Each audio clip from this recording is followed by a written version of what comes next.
Hey folks, I know I am just an old guy telling stories, but please leave a like and subscribe before we start. Let's enjoy in today's stories. An old friend's been emailing me about a strange secret website on the deep web. Sometimes I find it hard to believe that I've been an internet and deep web user for 20 years now. That's older than some of my coworkers. It's over half my life, and still the internet feels like the new thing. I take it for granted like we all do. But at least I remember what it was like when it wasn't there. When you had to leaf through an encyclopedia set to find an answer. When you could only find Gillian Anderson's picture in magazines. Or later when songs took 30 minutes to download and full-length movies were almost impossible to find because no one's hard drive could hold them. First getting online was super exciting. I mean, the first time I did it without supervision. Because I knew I had anything at my fingertips, I could type it into good old Lycos and there it would be. I was interested in naked celebrities and the paranormal back then. I was only 13, give me a break. I was so interested in the paranormal, I built a Fortune Cities homepage and linked it to the darknet web ring, where all the best dark websites and homepages came together. Pages on spellbooks, goth babes, the occult, dark art, and a gross-out page or two. It was through the web ring that I met Angelica. Angelica hosted a Wiccan GeoCities or tripod homepage that I found particularly alluring. No, wait. It was Angel Fire. She just made the best of some cool animated GIFs, MIDIs, and frames. Amazing stuff at the time. Just like her, the page was creative and attractive, but also simple.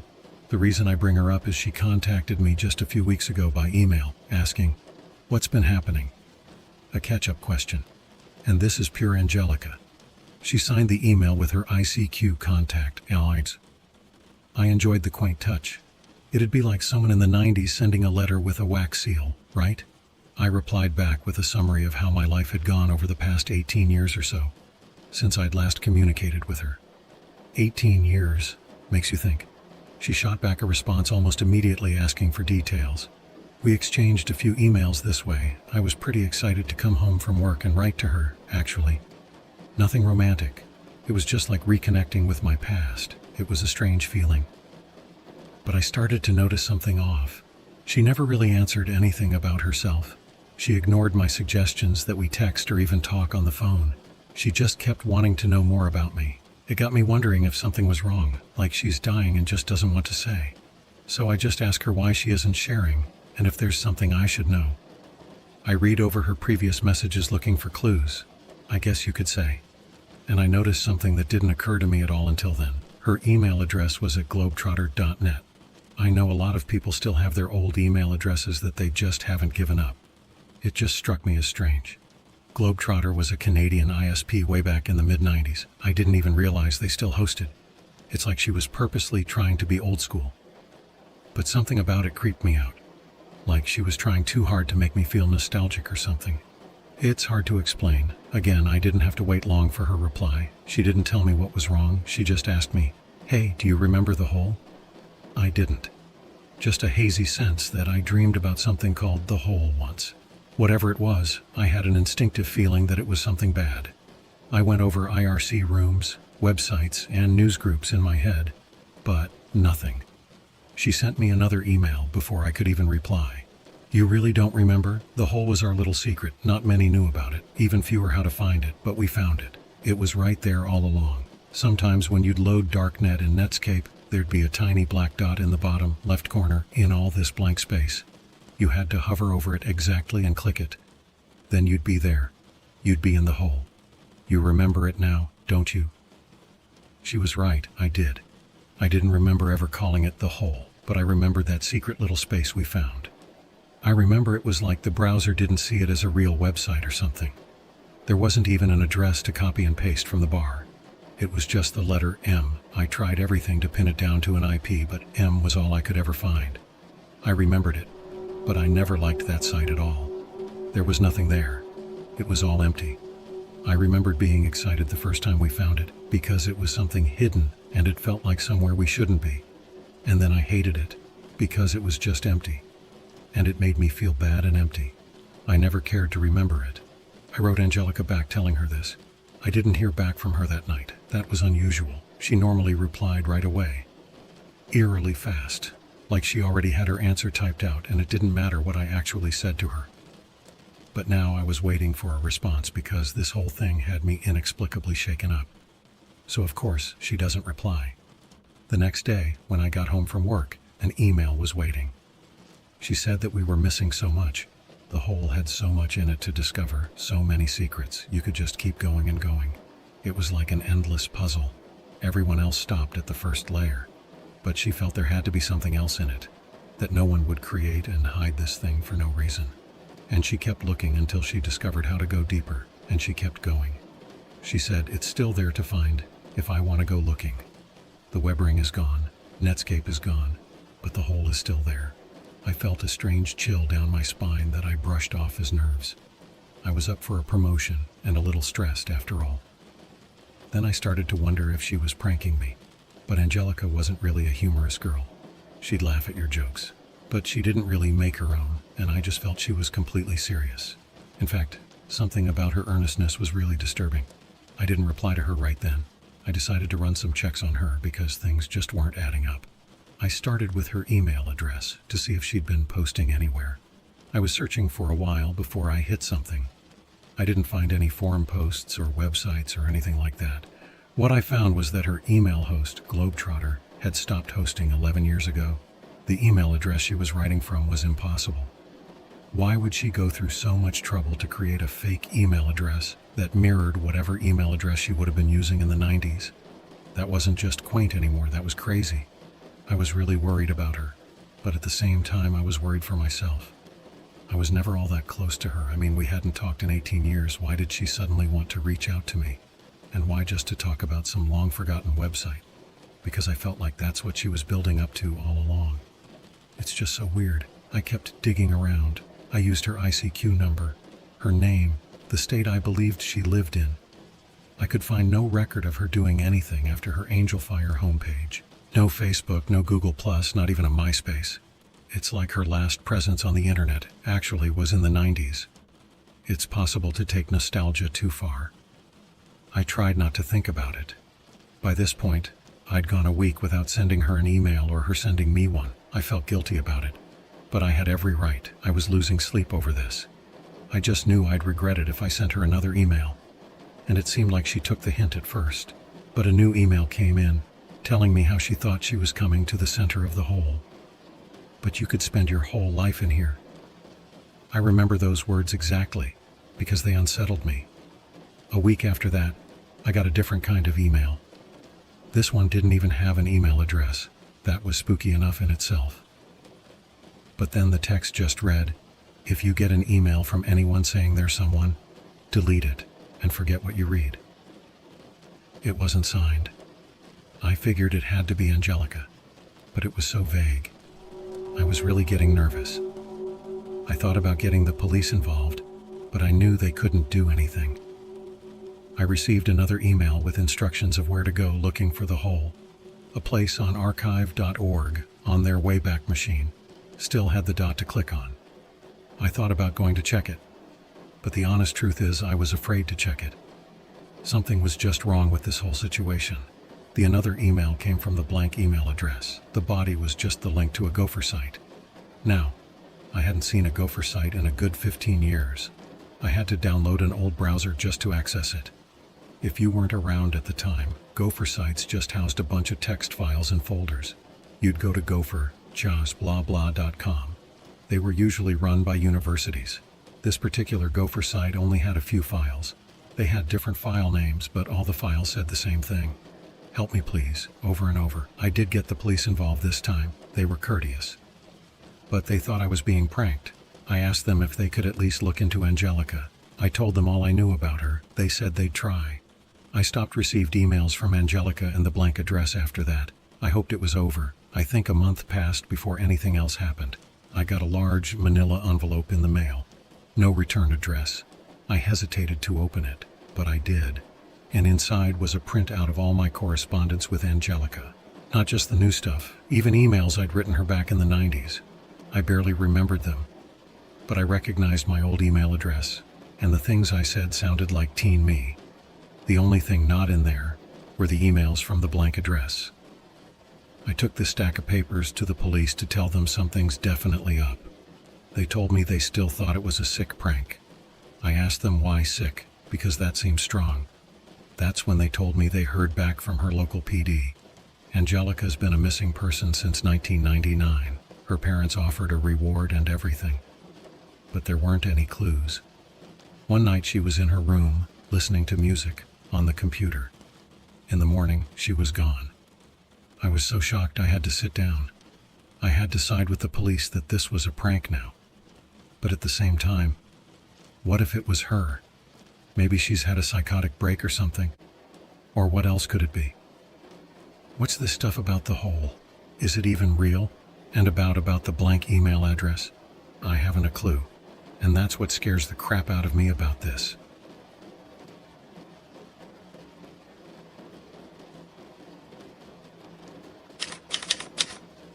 After my last post, I decided to go looking for any contacts I could remember from the time when I was speaking to Angelica.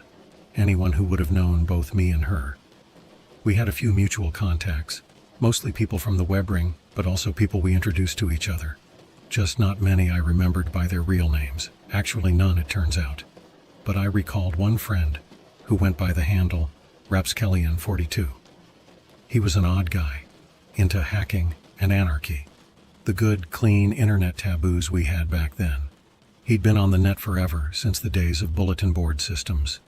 That guy, if he was still around, he'd probably still be going by his same username. So I got to searching. Not only could I not find any trace of a Rapskellian42, I couldn't find any Rapskellian at all. That guy was all over the web in the day. So that was weird. That's when I got the idea to go dig out my old computer. It was an old 1997 HP running Windows 98. I had it stashed in the basement since I went to college. It would at least have all of my old contacts stored just where I left them. I waited 5 minutes for it to boot up, got the Ethernet cable plugged in, and she was ready. It was like it had just been in sleep mode for 2 decades. And there they were, my desktop icons for IRC, ICQ, Netscape, and even Napster. Napster. I learned there was more to music than the radio from Napster. Some good memories. Anyway, I honestly wasn't sure ICQ would load. I know ICQ still exists in some form, but I just doubted their servers would still accommodate the old software. One of the key features of ICQ that made it so ahead of its time was that, besides being the only instant messenger, it also allowed offline messaging. I mention that because not only did ICQ load, but it loaded with an offline message. That perturbed me a little, because it's like it was just waiting for me, knowing I'd boot it up. Except for one detail. The message was dated from November 1999. It was from Angelica, so it had to have been sent right before she disappeared. It just said, "You coming?" I went cold. Even weirder is that I know I'd been on ICQ after November 1999. I'd say I used it up to 2001 or so. That's when I went to college. It's like the message got trapped in the server all that time and I was only getting it now. That gave it an even more ghostly feel. I closed the message and looked for Rapskellian42. I was hoping just to find an email address on his ICQ info. I really didn't expect to see a green online icon beside his name. But that's what I got. That only added to how unsettled I was. I checked my phone to make sure it really was 2017. Then I fired off a message to Rap saying, "Hey man, long time no speak." I didn't want to just start with business after all that time. I was relieved when he replied back with a friendly hello and asked me how I was doing. So much weird stuff had happened, I was half expecting him to quiz me to see if I was really me. After exchanging pleasantries and catching up a little, I had to ask him why he was still using ICQ after all this time. He said it's because of Y2K. Y2K really happened. It just didn't happen the way everyone expected. It was way more insidious. We all thought computers would just stop working because they couldn't handle the millennium change. But it wasn't that they stopped working. Something happened inside the connection of things. Something bad. The old equipment would be fine, but everything made after December 31st, 1999 would be tainted. That's why he still used ICQ and never let go of his net zero dial-up connection. I hadn't heard a Y2K conspiracy theory in a very long time, so that was interesting. I chose to ignore it and asked him if he knew about Angelica going missing back in '99. He said he didn't. He figured she just dropped off the internet.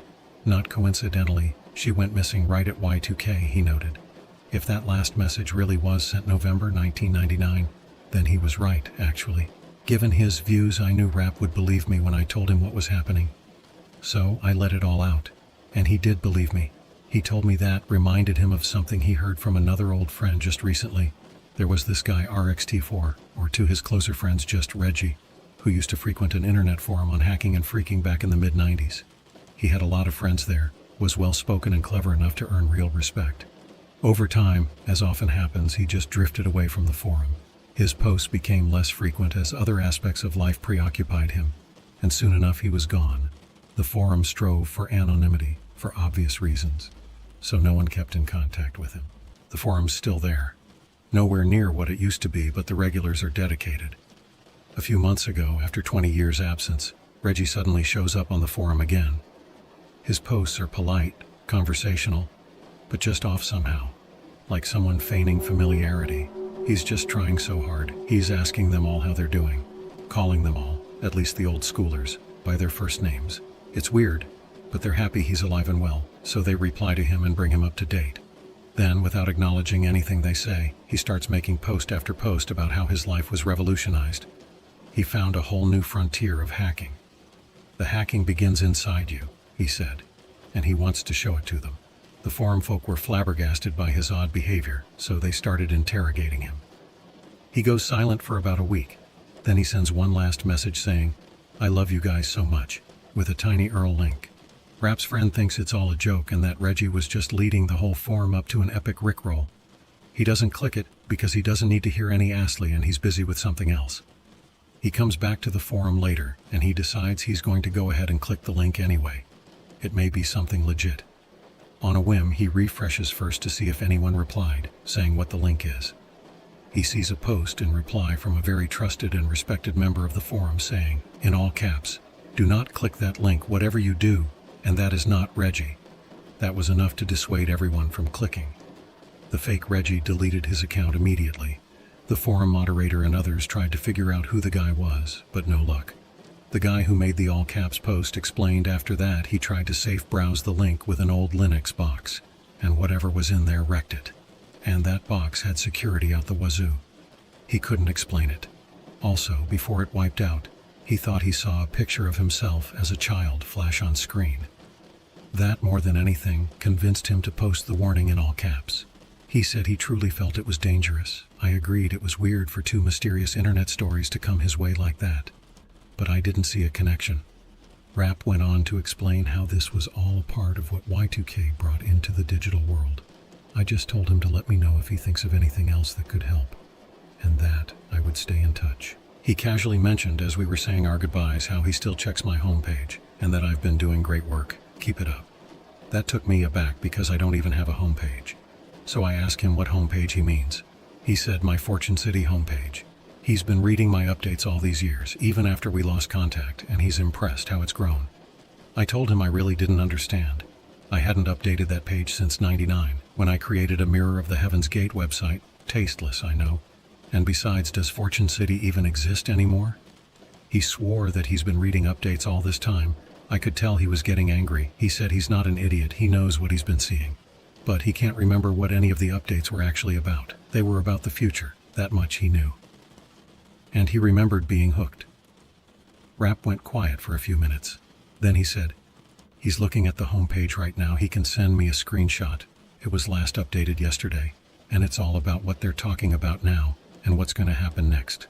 Now this was really creeping me out, because while I was waiting for him I looked it up, and Fortune City ceased to exist in 2012. I told him that was impossible. He pasted the link to a Fortune City page to me and went offline right after. The link just redirected to Dotster.com. I sent him some offline messages with my contact info and to let me know if he's okay. I haven't heard from him since, and I do hope he's all right. I had to walk away from that computer for a while. I felt like I was being watched or something. Every noise was freaking me out. After a sandwich and some tea, I went back mostly just to shut it down. While I was closing everything, I noticed a folder on the desktop that stood out. For one, I never really kept folders on my desktop. And two, I didn't remember this folder at all. It was called Noah's Cape, which sounds like a crappy Bible game. And I never played crappy Bible games. But it wasn't a game inside the folder. It was all pictures and WAV files. My instincts told me to just close the folder, shut down the computer, and forget I had even seen that folder. My curiosity got the better of me. I went ahead and started opening the pictures. All the pictures were of the same thing. They were pictures of me as a teenager, all different days, all in my bedroom. Just me sitting at my computer doing whatever. Mostly from behind me, some from beside me. What was clear was that I couldn't have taken any of those pictures. But I didn't seem to be aware of the photographer, even though he would have to have been right beside me. And I didn't have any recollection of anyone taking these pictures either. They seemed pointless to have ever taken, let alone kept. It gives me the willies now just thinking about it, because who took those pictures? Why? The WAV files were the same. They were recordings of me muttering to myself, typing, moving around on my computer chair. Nothing of any interest, and nothing I would have recorded. Until one of the files, when I finally heard a voice that wasn't my own. It was a voice I'd never heard before in my life. I would have remembered that. It was a hollow, metallic man's voice, almost inhuman. It whispered with a hiss, "You coming?" I shut down the computer and left the house. I was so freaked out that I didn't even want to be in my own home. I just drove around for a while and didn't think. I still can't make any sense of any of what's been happening. Nothing else has happened since, thankfully. Not sure I could take any more, but I also don't think I can drop this. I just need to figure out what to do next. I might try contacting some computer guru friends and see what they can turn up.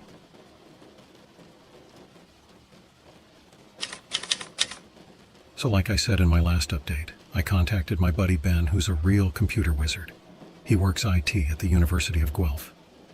I know that may not sound like the most prestigious place to be, but they actively poached him. He's good.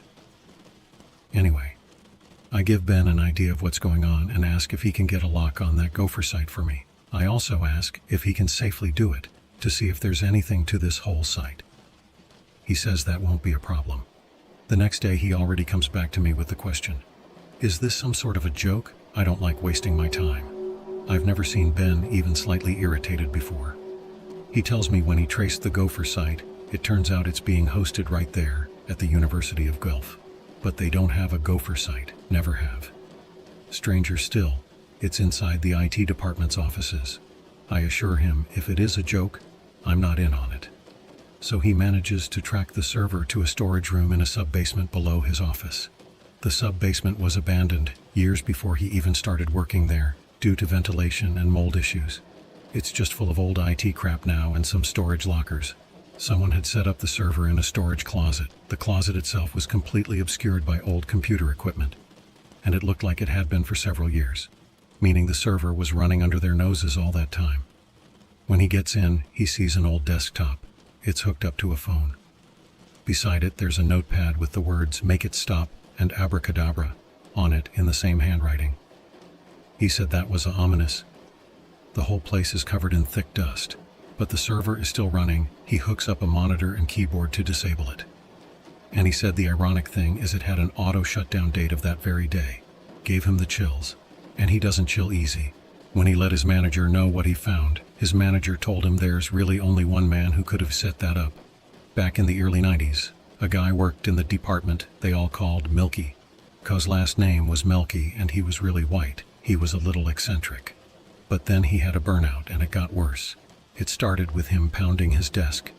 The manager at the time asked him if he was okay. He said there's no way out. Ben's boss said he heard Milky say something like, "You think you exist, but you're just another part of it. Everything is just another puzzle." Then he asked, "Do I exist?" He said it was eerie. Every day around 3 p.m., Milky started standing in a dark corner of the office facing the wall. He'd mutter some things. The guys joked that he was at his prayers. But he'd always come away looking more upset than anything else. Once a new guy asked him if he was a Muslim, and he replied with, "I'm sorry." And the guy said, "For what?" He said, "It was telling me how your children die." Toward the end, before they fired him, he started telling them about how he found a place on the internet that wasn't made by humans. The guys joked that it was Skynet, since Terminator was a big movie. But he said it wasn't created by machines either. It was just always there, and it showed him things he couldn't unsee. Ben's boss even recalled that he started to tear up. The manager said it was sad to see such a smart guy clearly losing it. He was never caught stealing anything, but equipment disappeared during his shift and it just caught up to him. He told them when they fired him that the secret place got into his head and that he'd sometimes wake up in strange places, and he had no idea what he did. Ben said he wouldn't look up the hole for me. The gopher site was freaky enough. Because there was one other thing I should know. The server had a link up through the phone line to a really old webcam, low res, and the image updates every 4 seconds or so. It had been running non-stop since '97. All of them just show the front of someone's house, the same house back to '97. He sent me the photos because he knew what it was. It was my house. But here's the thing about that. This house that I live in now, I just bought this house 2 years ago. So why was there a camera focused on it since '97? I can't be the target then. I went back to the police with the webcam information anyway. Turns out, even though they didn't really think there was a crime going on, the local police department got curious. Or at least one officer did, thero. Because the fact that Angelica disappeared meant there was a potential crime tied up in this. He went all out, investigating this, and actually turned something up. He found Angelica. When he told me she was alive and well, I was thrilled, naturally. He said she voluntarily ran away from home and chose not to have contact with her family. She declined to say why, and legally he was bound to protect her privacy. However, when he told her how it came about that he went looking for her, she asked him if she could speak to me. He gave me her phone number. I called her up. I was nervous since it had been so long, and I was excited to hear from her again after thinking the worst. She answered quickly and asked if it was me. I told her yes and said it was nice to hear her voice after all this time. Then she said, without any pleasantries, "It wasn't me sending you messages." I told her I figured that much out. That's when she let it drop. "I don't think you understand," she said. "I have never once in my life sent you any sort of communication before now. I don't know you at all." I felt a little shocked, a little worried, and angry, because a part of me thought she was lying. But what if she was telling the truth? I told her she must be confused. I found her through her Wiccan homepage on Angel Fire, and I described the page to her. She said she didn't make that thing, and I should never have gone there. It's bad. She wouldn't say any more on that. Then I told her all the details I knew of her personal life, about her likes and hopes and dreams and her family. She said it was all true, but whoever told him about it, it wasn't her. That's why she wanted to talk to me now, so I would know the truth. She remembered how it used to happen every now and then a long time ago. She would have people tell her they talked to her online all night, but she knew she'd never spoken to them. And they'd tell her she was doing things she knew she'd never done. She was asleep, or sometimes not even in town. Then they'd get weird or disappear. She remembered this one time she was doing her math homework, and a random guy messaged her with the solution to the problem. She was terrified. But she asked him how he knew her math problem. Was he spying on her? And he told her no. She asked him for help. She didn't believe him. So he sent her a screenshot. The message was from a day ago. She'd just gotten the homework that day. She said the worst it got was when she messaged a close friend of hers she saw online on ICQ. Her friend replied with, "Who is this?" She thought it was just a joke, so she said something silly. She didn't remember what. Her friend said she didn't think it was cool to be hacking Angelica's account, or if this was her brother, to knock it off. Angelica swore it was her, and her friend replied, I know you're not Angelica, because Angelica's sitting right here with me." She knew this friend wouldn't joke like that. She didn't have the imagination for it. Whatever it was, her friend really believed she was in the room with her, but she wasn't. Her friend always insisted she was there that night. She said Angelica was showing her her cool, new homepage. The friendship fell apart after that, because her friend got strange. That was the first she'd ever seen of the homepage, and she knew it was bad juju. I asked her if she'd ever heard of the hole. She went silent for so long, I thought we lost connection. She said she's still there, she just never expected to hear that again. There was this guy who used to harass her back when she was just about 12 or 13 on IRC. He called himself Holy Moses. He started off nice. He seemed to understand all her problems and to know what she was thinking. At 12, that felt romantic, but she noticed weird things. Like he didn't seem to have any life or personality. Any time of the day, he was always online and active. But no one knew anything about him. One day he started telling her stranger things like, "Do you remember the 3 men dressed as bees at the Halloween party?"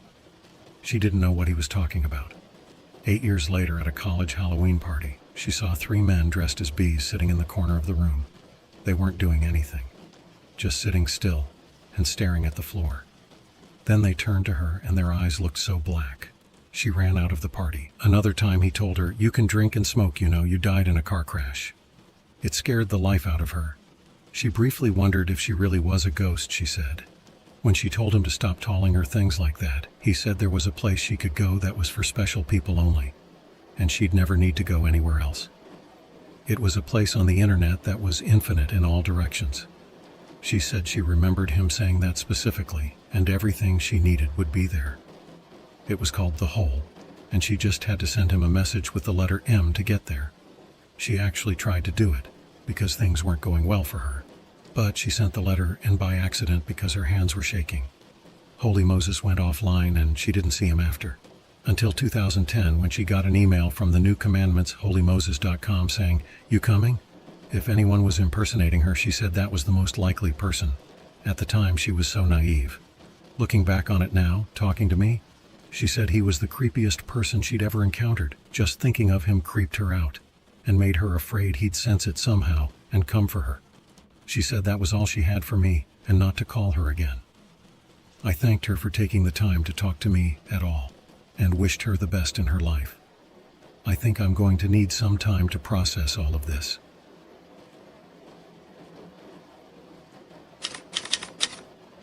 I'm still reeling from my conversation with the real Angelica. I ran it over in my head so many times, like maybe the police made a mistake, so of course I've never spoken to this woman. She's the wrong Angelica. But then how did I know everything about her? The scariest part was the sheer commitment and devotion to deceiving me over years of innocent teenage chatter. It's insane, and I'm not special. I'm just some guy. The biggest lead I had now was this creep called Holy Moses. So I decided to log on to IRC and see if I could find him.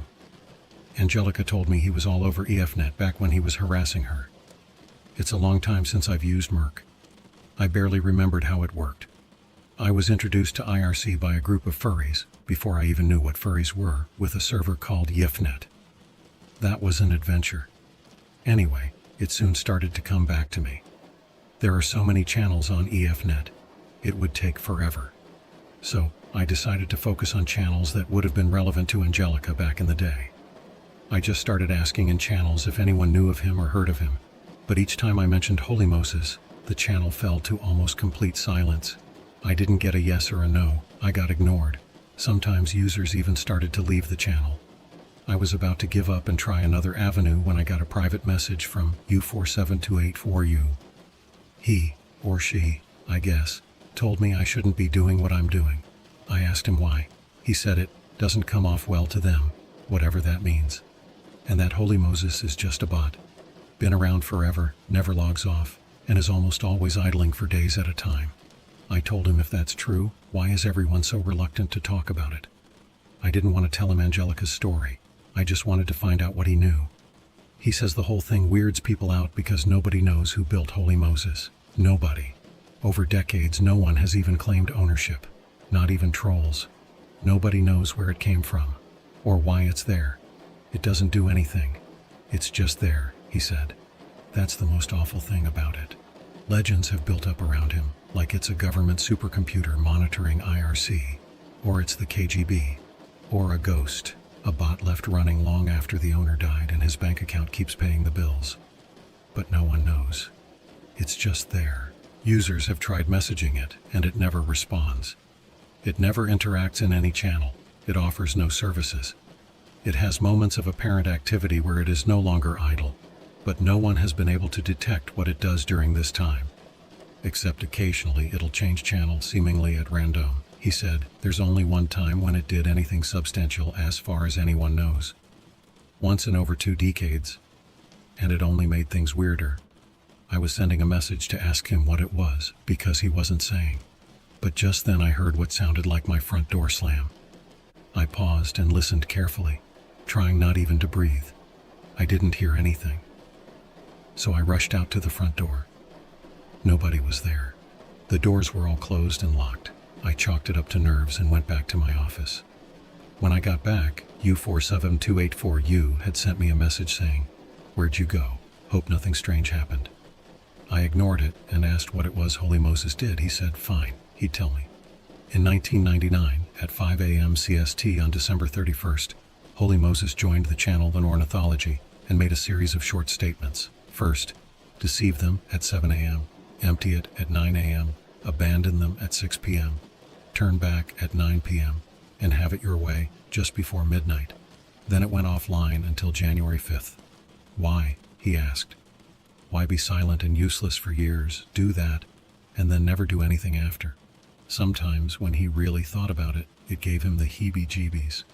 That was all he knew, he said. Or anyone knew. And he reiterated that I really shouldn't be looking into this and to just drop it. I thanked him for his help. I remembered a little more of what commands my RC had after getting into the groove some. So I tried a huis on Holy Moses to see if he was out there. He was. Or it was. It was on one channel only, Still Life. It'd been signed on for 16 days and idle for 3. Its IP was just a Y.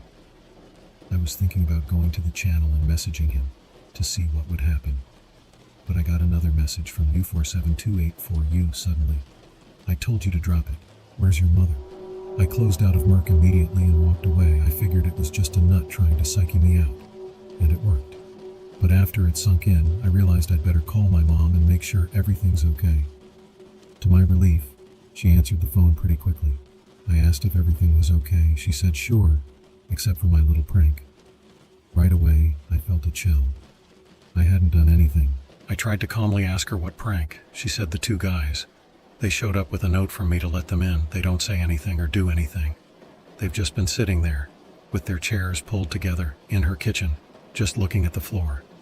You don't recognize them at all? I asked her. She laughed and said no, but I think she was starting to realize I didn't know what was going on. They're dressed in bee costumes, she said, almost as an afterthought. I told her to calmly get out of the house and call the police because I didn't have anything to do with this. She said she was upstairs. She'd have to go past them to get out. I told her to keep me on the phone until she got out. I listened carefully. It seemed to be taking forever.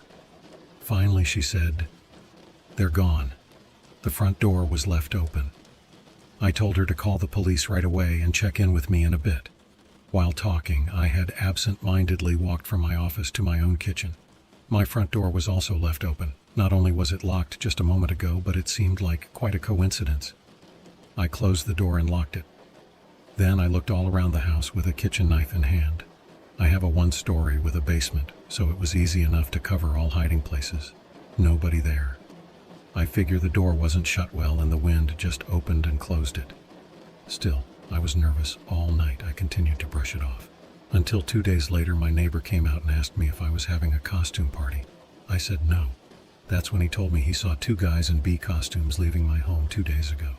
After leaving my gateway, they just walked straight across the road and behind the neighbor's house, into the woods. How can they even see in the woods at night? He asked.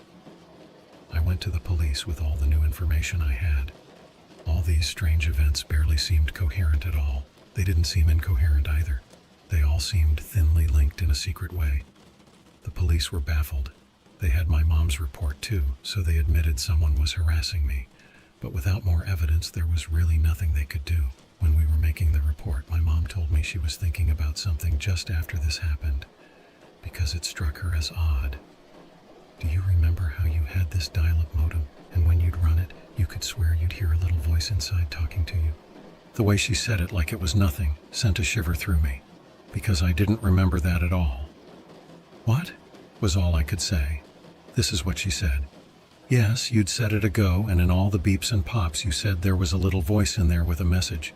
To me it was a lot of crazy noise, but you made me get real close and listen. And you told me it was saying, everything's better in here. Abracadabra. Can't believe I even remembered that. I told her I couldn't remember that. That sounds crazy, but she just gave me a blank stare. I thought maybe she was concerned. So I started to tell her about what was happening, the whole Angelica thing, so she'd understand. I was saying, "You remember that girl I used to chat with online in the 90s, Angelica?"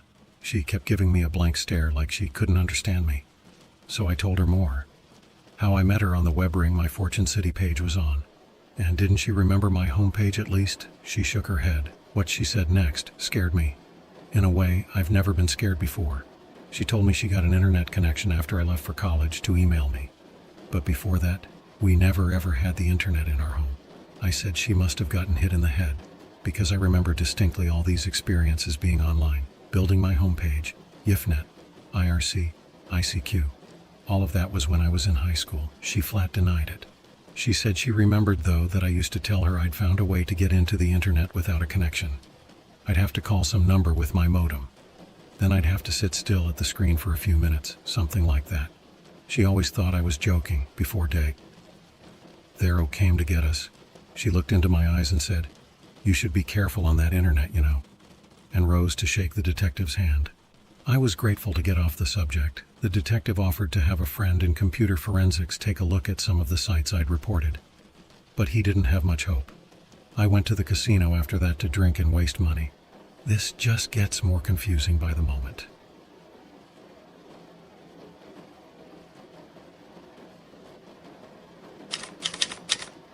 I continued to argue with my mother after my last update. I still didn't remember any of the things she told me, but she assured me there was no internet in her house while I lived there. She said I had my floppy disks that I'd take home with me, but that was it. We went on arguing for a while before it occurred to me to ask, "Take home from where?" She said she didn't know. I'd go out at times and I'd come home with disks. I had a Sterilite tub full of them in my closet. None of them were labeled, so she didn't know how I had any idea what was on each one. But I seemed to know. She remembered how I'd dive into my bin and dig around through all the black disks and pop up with just the one I wanted. Generally, she didn't intrude on my privacy, she said. She just saw me do it a few times. I didn't remember any floppy disks. Either my mother was becoming senile, or I was losing my mind. Both possibilities were upsetting. My mom's a really good person. Since Dad died a few years ago, she's had a rough time, but she's super caring. Doesn't like to see anyone hurt. She could see I was truly upset, not just trying to be right, so she gave me a big hug. And she told me I should ask Ricky. I hadn't thought of that. Ricky was an old high school buddy of mine. Well, we were friends from grade 2 until we left for college. We just drifted apart. I have him friended on Facebook, and we never talk. She said when I'd go out to wherever it was I went, I usually had Ricky with me. We'd walk all the way across the bridge into town to pass our weekends. I decided to take her advice. I sent Ricky a message on Facebook. He wrote back really fast. I was surprised because I never see status updates or any activity from him. I asked him if he was free for a phone call. I was scared about having another internet-only conversation about this stuff. Facebook said he was typing a reply for about 5 minutes before my phone rang. I didn't recognize the number, and I know I never gave mine to Ricky. So I hesitated. While I waited, Ricky started typing out, over and over. So I answered. The voice on the other end sorta sounded like Ricky. As much as I could remember, but like he was really far away on a beat-up CB. I don't know why, but it made me feel weird and uneasy. I said, "I think we have a bad connection." He said it's the best possible and that he knows. I was about to ask what he knows when he said, alt.rec.birdwatch, and hung up. I got a message on Facebook saying, "Nice catching up." He wouldn't answer anything I said after that. I used to browse news groups as a teen, mostly for the porn at the alt-binaries groups. Now I had to look up how to get to news groups. I remembered being able to do it through my email software, but apparently that's not a feature of Outlook. I looked up newsgroup readers and found one I used to use back in the day. Forte Agent. I found some servers and started looking for alt.rec.birdwatch. When I finally got on, I found it was mostly British upskirt photography. I didn't understand why Ricky wanted me there until I saw a post with the header, "Remember the dog?" and instantly felt chills. I didn't know why, but there was something to it, something from my past. This is what the post read. "Everyone remember how sometimes you'd go in there and it'd be all dusty and no one was there, like it was abandoned years ago, but you could still go sit at a computer and get online? And remember how sometimes you'd go in and there'd be these people there, and they were really weird and they'd just watch you like you were a rat in a maze, and sometimes they were in costumes? Anyone remember the dog? Sometimes there were no people and there was just this dog at the counter. I think it was a golden retriever. It never panted, but it watched. And sometimes it'd make you do things. That was it, and that was enough. I was trembling slightly. It didn't look like anyone replied, and that was posted 3 years ago. It seemed out of place, for sure, but I knew what she meant, and I started to remember now. I remember at least that there was an internet cafe in town. It didn't last long. Like most internet cafes, it popped up around 96, 97 to take advantage of the internet craze and let people who didn't own computers experience it. When personal computers became more common, they died a quick death. This cafe was popular with the teens in 96. It got stale after that. That's when something happened to it. It changed management or something. It changed. We tried going back just to hang out.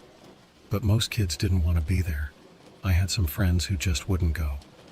Or say why. But Ricky and I would hang out there all the time. Why couldn't I remember that before? My mom was right all along. I replied to the news group message with, "Why wasn't I able to remember?" It was a long shot since the post was so old. Then I started looking through the other posts to see if there were others like it. There were others. They were all vague. But I knew what they were about. I don't think I've ever been so unsettled.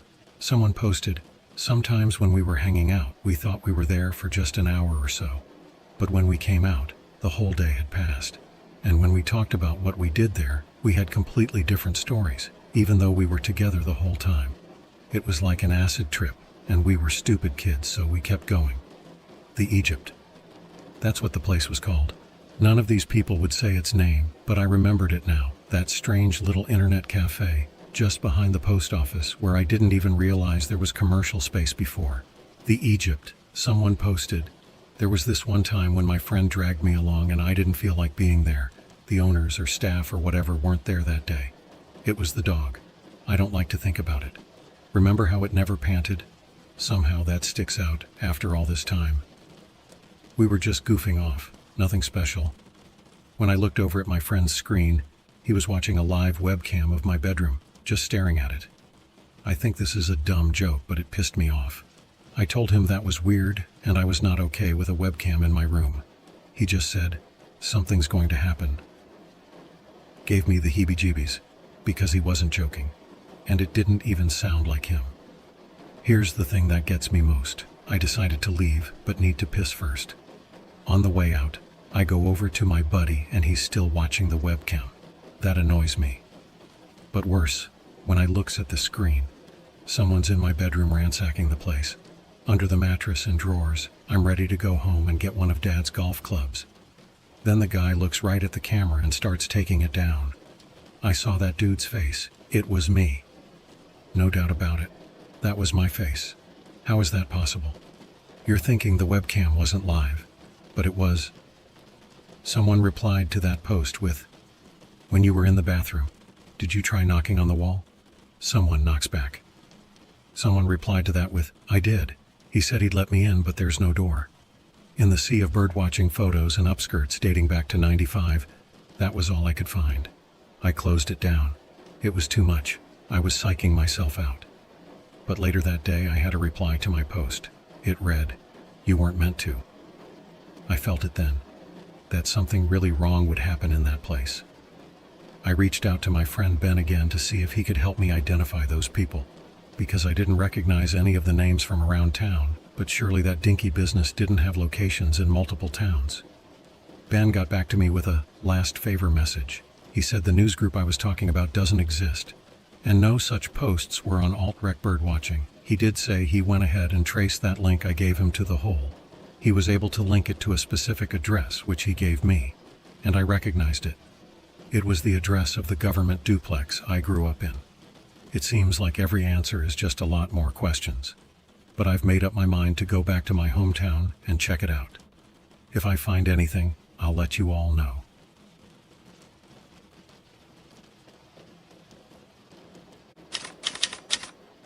My hometown isn't too far from where I live now. I moved to go to college. It's about a 4-hour drive away. My mom moved to be close to me after Dad died. I don't go back often because there isn't a whole lot to draw me there. I heard from Mom when they decided to abandon the housing I grew up in. For whatever reason, they couldn't sell the houses and didn't have the budget to renovate, so the town government is just letting them rot. When I first heard that news, I didn't care much. I try not to get sentimental. But preparing to see the place again, where I had so many memories, got to me. The days of watching the real Ghostbusters in my fuzzy Star Wars pajamas. The days of watching the X-Files with Mom. The days of lying in bed all summer reading UFO books.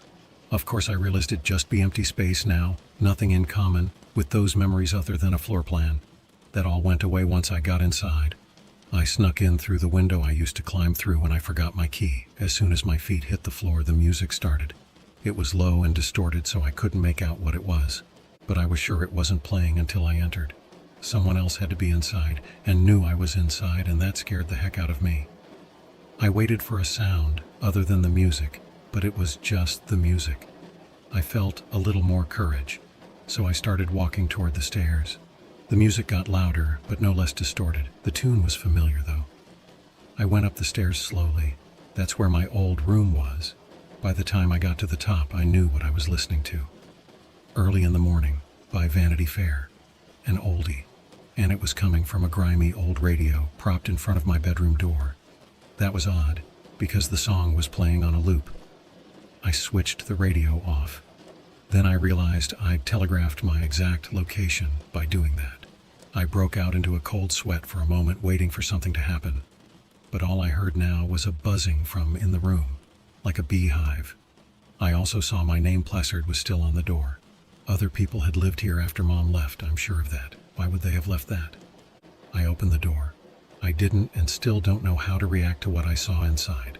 The room had been set up to look exactly like it did when I was a teen. Not like it did after I left for college or even just before, like it did in 1999, down to the details. The Halloween lights around the desktop, Fangoria posters on the walls, my old Mr. T pillow on the bed.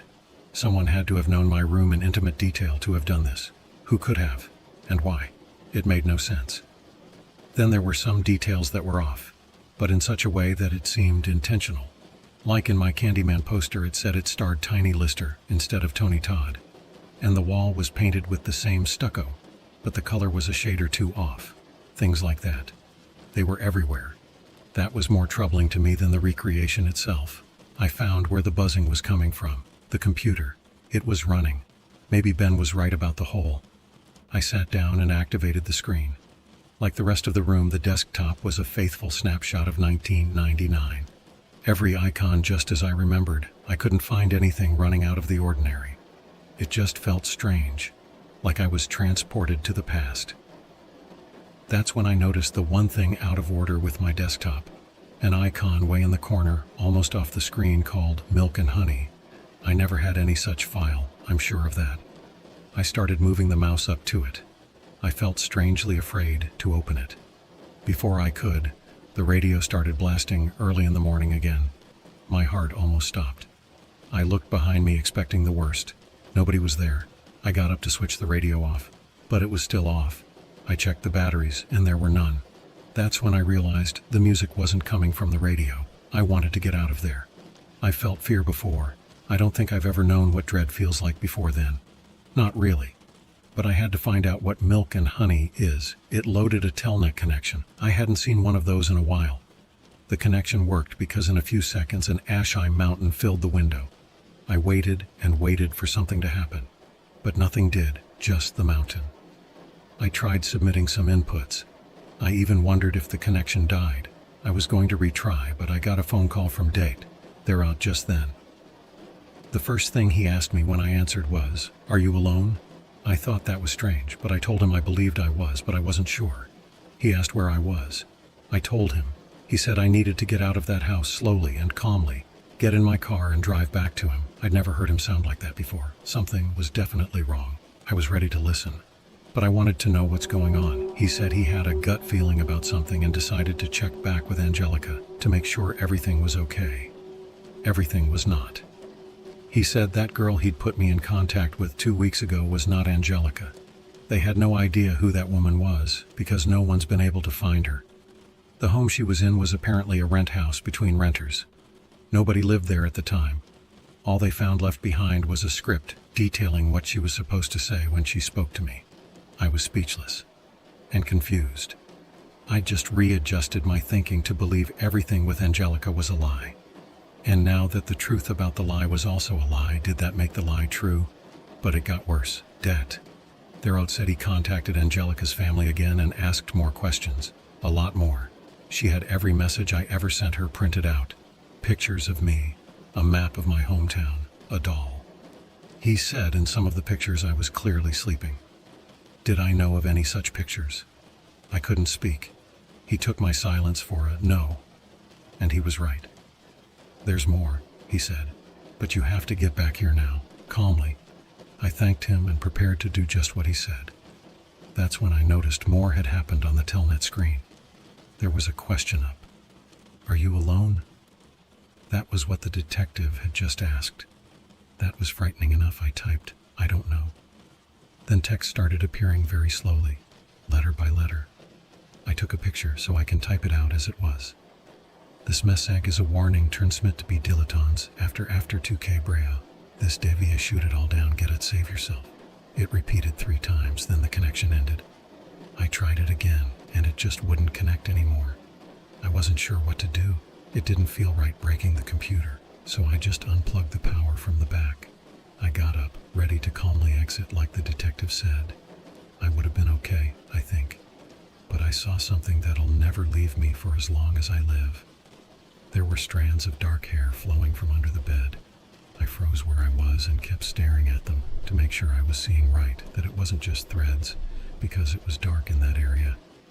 As my eyes adjusted, I realized I wasn't just looking at hair. I had been looking right into someone's eye for half a minute, and whoever it was had just been staring right back the whole time. I screamed, and I ran, jumping several steps at a time out the front door. I resolved to never ever go back there again. I don't know who that was. I didn't want to find out. Knowing I was being watched that whole time, it still felt like that eye was on me. That's pretty much ruined my memories of that place forever. One more thing before I end this update. I went to where the Egypt used to be before I left town. It had been converted to a pub. People were there, so I felt comfortable going in. I got a much-needed drink and asked how long they'd been here. So happened I was speaking to the owner.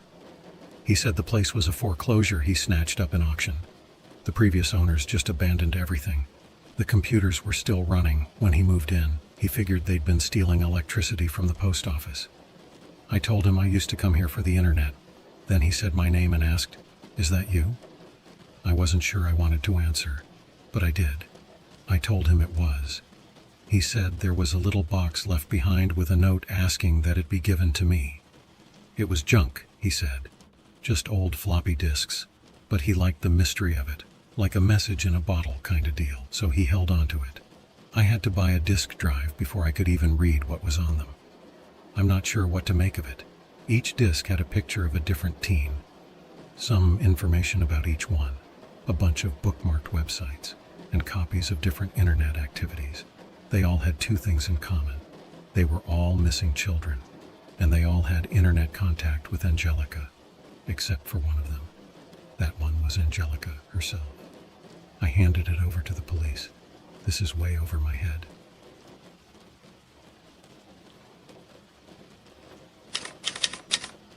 A lot has happened since the last update. It began when I turned over the floppy disks to Thero. This became a big deal to the RCMP because it connected a bunch of missing persons cases that were cold and that no one thought had anything to do with the other.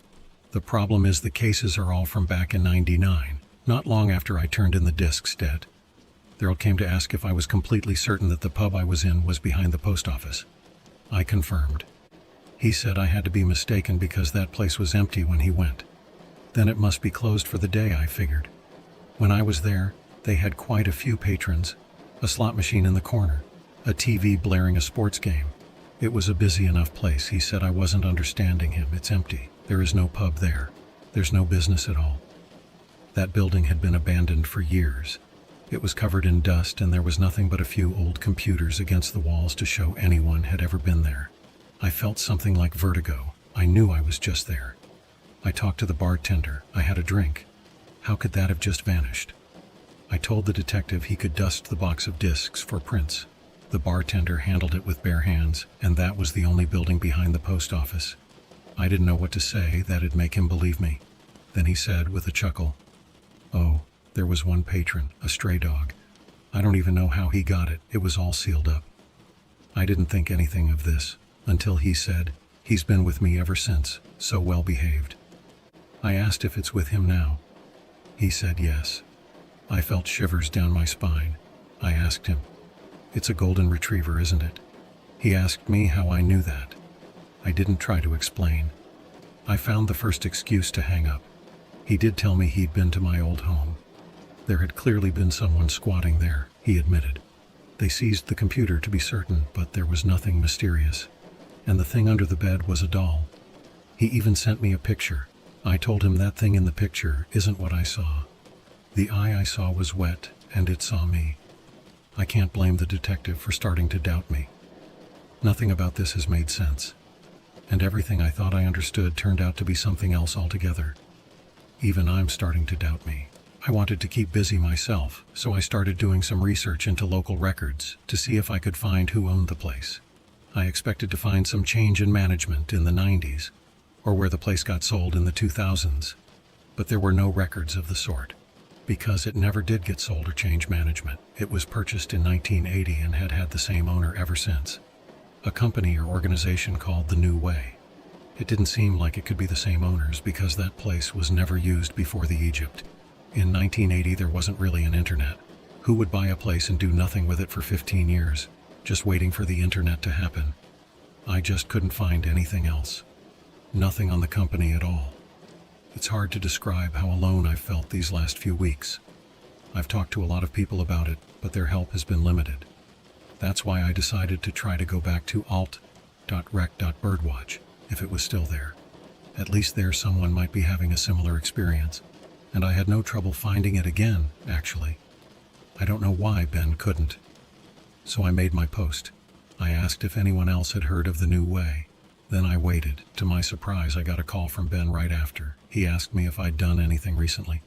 I asked him to be more specific. He said, "You must have done something because something happened."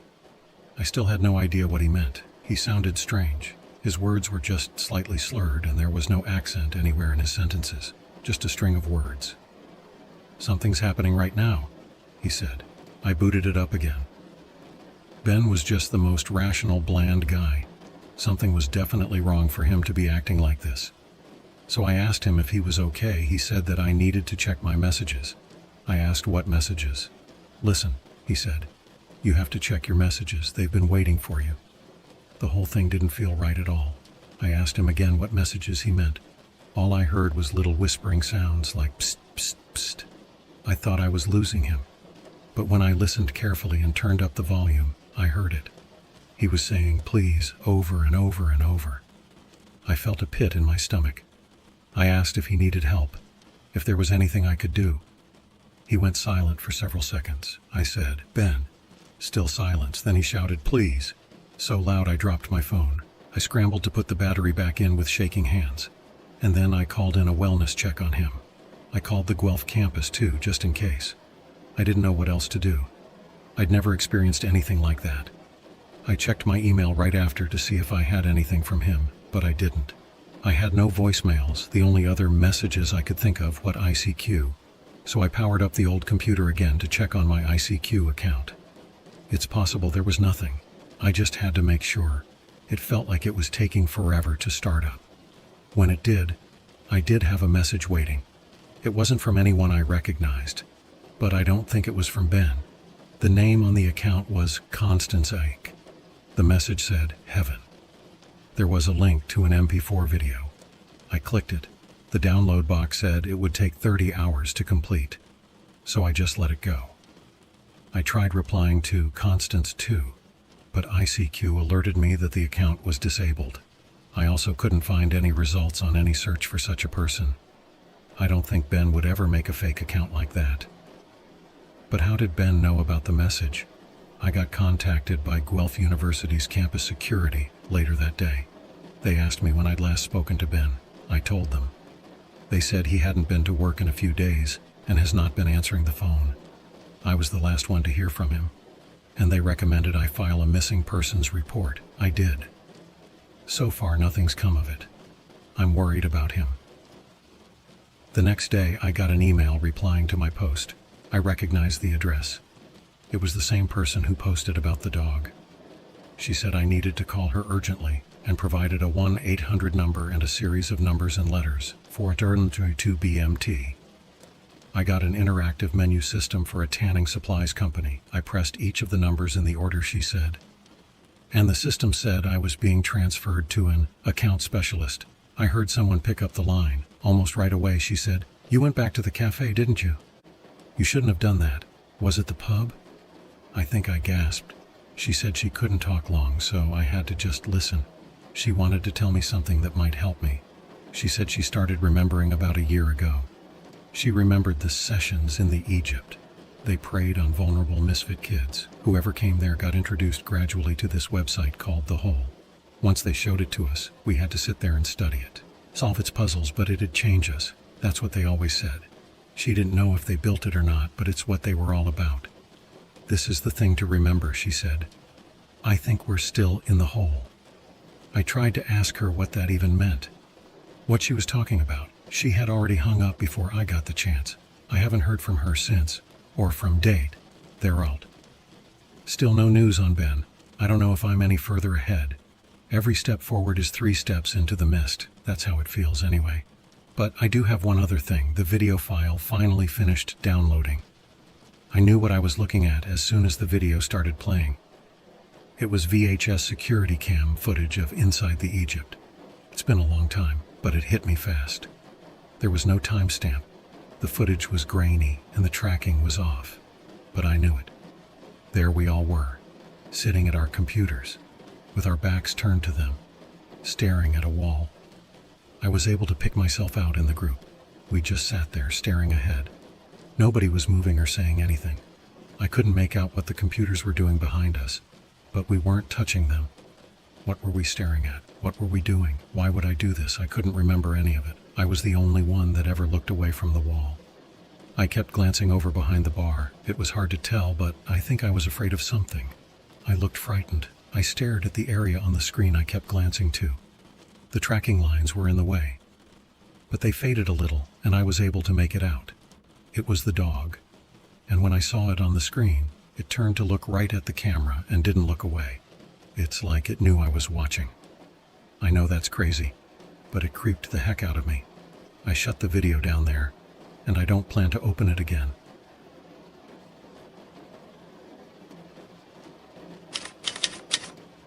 I'm still pretty shook up, and I'm done with this, but I'll try my best to explain this clearly. So I kept researching the new way, because there had to be something to it. I was able to find a record that mentioned the owner's name, Joseph Van Eck. That wasn't familiar to me. I looked for obituaries, white pages, anything that could lead me to him. I didn't think to look for missing persons cases, but I stumbled on it. An old homepage asking to help us find Uncle Joe. I emailed his niece from the address listed asking for more information. The page was made in '99, so I didn't expect the email to work. But it did. I got a reply the same day asking me how I knew Uncle Joe. I wasn't sure how to answer, but I decided to go with honesty. And I'm glad I did, because this is what I got back that night. I'm going to put this all in one email because I don't want us to have to talk again. Uncle Joe was a good man. He used to be a rabbi. He raised me after my parents died in an accident. He was good with electronics. He thought computers were the future. That's why he called his company The New Way. He bought up all the space he could afford with his inheritance. It was more than he could handle, so he just rented the space out. Life was good. He kept selling computers in his little shop. I helped when I got home from school and on weekends. He kept bees and I helped with that too. Life was good, until he married Connie in 1994. She was a strange woman. She didn't like me. She was into things that scared me. I saw her make a homeless man cry by staring at him. Animals would go quiet when she was around. Sometimes she'd hide under my bed for hours, waiting for me to go to bed at night. When I did, she'd slide out and grab me. I'd scream and scream. She'd walk away like nothing happened. She didn't laugh or say anything. I didn't understand. I still don't. I started sleeping on a beanbag chair in the basement after that. She'd often go into a corner of the room and whisper to someone. There was nobody there, no phone or nothing. She'd even get mad at whoever it was. Then she'd go back to knitting. She was always knitting something, but the things she'd knit were useless. Gloves with 3 fingers, socks, but she'd seal up the ends so you couldn't wear them. I didn't hate her. I was scared to death of her. I don't know why she made Uncle Joe so happy. I remember the day she started pressuring Uncle Joe to turn his rental spaces into internet cafes. She told him the internet was the real future and would outlast computers. She'd say, "We are the internet." She made him get it at home, even though it was really expensive then. She had him go to this website she called The Hole. I remember that, because it always made me nervous when she talked about it. Uncle Joe asked her who made it. She said she had no idea. Nobody did. She found it already made just like everyone else. She told him it called to her. At the time, I thought that sounded flaky. Now it just gives me creeps. Uncle Joe changed after that. They spent a lot of time on that website. I don't understand it. There was nothing there. I looked over their shoulders and it was all blank. But they saw all sorts of things, and when the internet cafes started opening, more people were involved. It was strange. They would sit and stare into space, and strange things would happen, like I could swear I heard a voice in my modem when I'd dial up, and when I listened it was saying, "It hurts." I said it was all in my head. And another time I got an email asking, why wasn't I able to remember? I don't know why that message upset me so much. I remember it so vividly. One night when I was alone with Uncle Joe for once, I told him I wished things would be like they used to be. He said that's what everyone wants, but it can't be. He leaned in close and whispered, "The Hole talks, tells us things." He told me about how, this is strange and I didn't understand it, but I'll try, how human beings are set to be obsolete and they need to upgrade for the new era. He said Y2K, if you remember that, wasn't going to affect computers, it was going to affect people. The Hole showed him how people can put their souls on the internet and be upgraded. Everyone else would just decay over generations into beasts that kill and eat and watch TV. I didn't dare tell my Uncle Joe that this was crazy. I couldn't hurt his feelings like that. But I knew something bad was going to happen. Uncle Joe and Connie went off to open their internet cafes all over, and I left the home for college. Uncle Joe kept in contact until 1999. Then I lost him. Connie disappeared too. I know some bad things happened around those internet cafes, but it's not Uncle Joe's fault. Please don't blame him. I had plenty more questions and I sent them to her. I never heard back. But at least she gave me some real answers, and it all led right back to the Hole. So that really left me with one thing to do. I figured I had to go to the Hole after all, if I ever wanted to know what was going on, anyway. I pulled up the instructions Angelica sent me on how to get back to the Hole. I can't say I felt like I was doing the right thing. I didn't. It felt tea kettle wrong.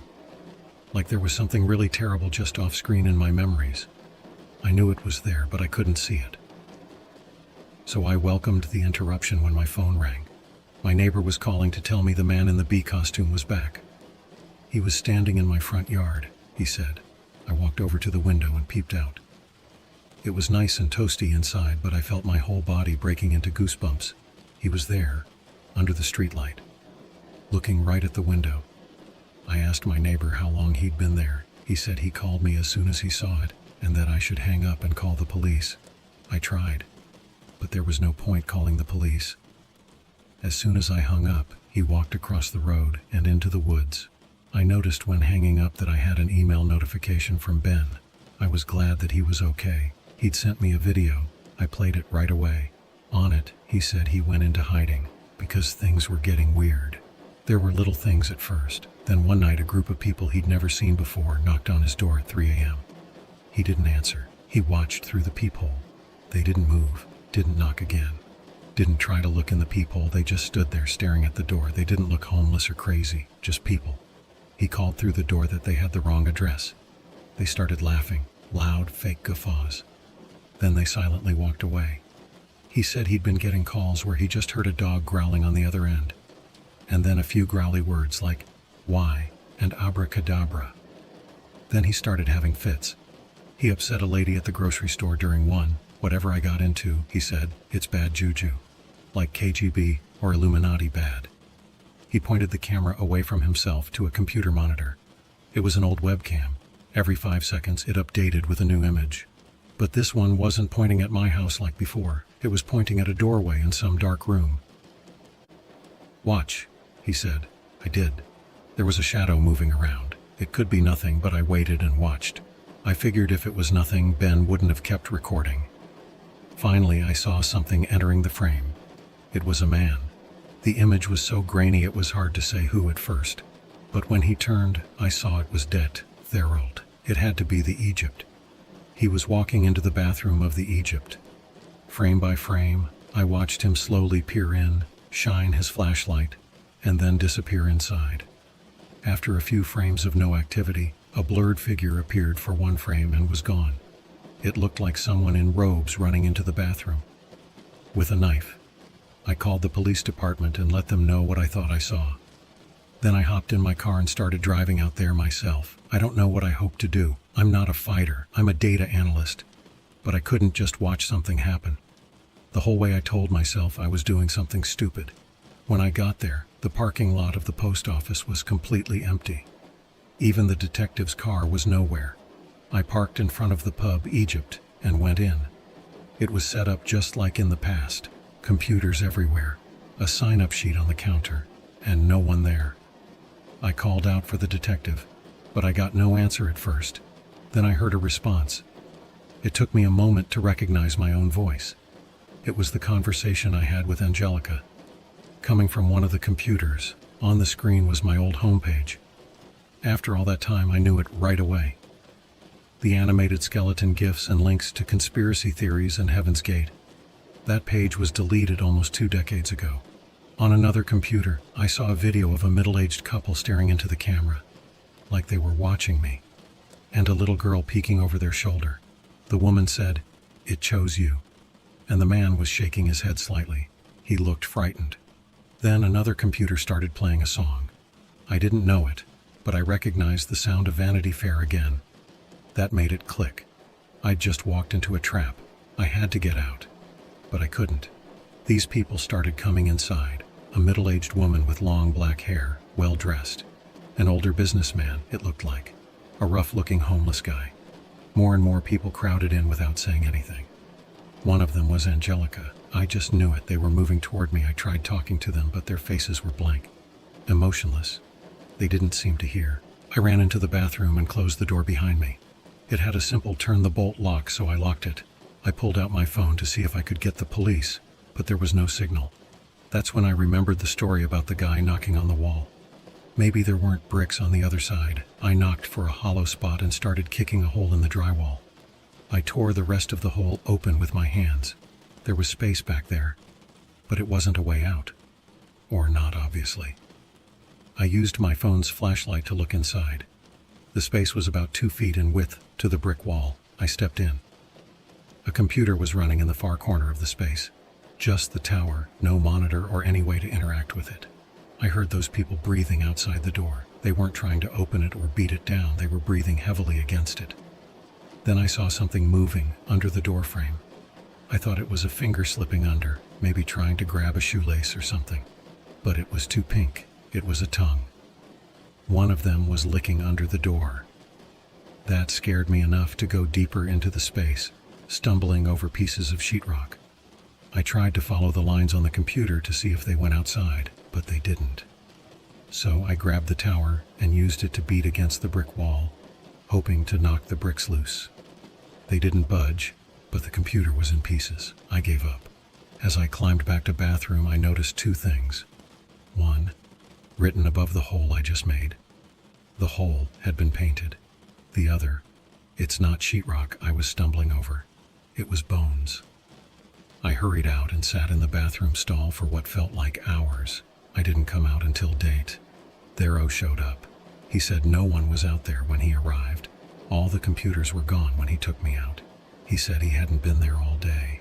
Also, he had no idea what dog I was talking about, but the bones were there and very real. He said we'd have a lot to discuss in the next few weeks. and that I needed to quit meddling. I agreed. I'm done. The B guys, Moses, Angelica, go for sites. They can do what they want. I'm done. Oh, if anyone's interested, I did look up the song I heard. It was Come Tomorrow.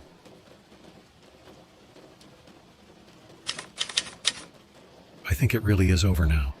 There were obviously a lot of loose ends after my last update. Too many. I think I can put most of them together now. At least I'll try as best I can. I can't say I'm right about everything, but I think I'm close.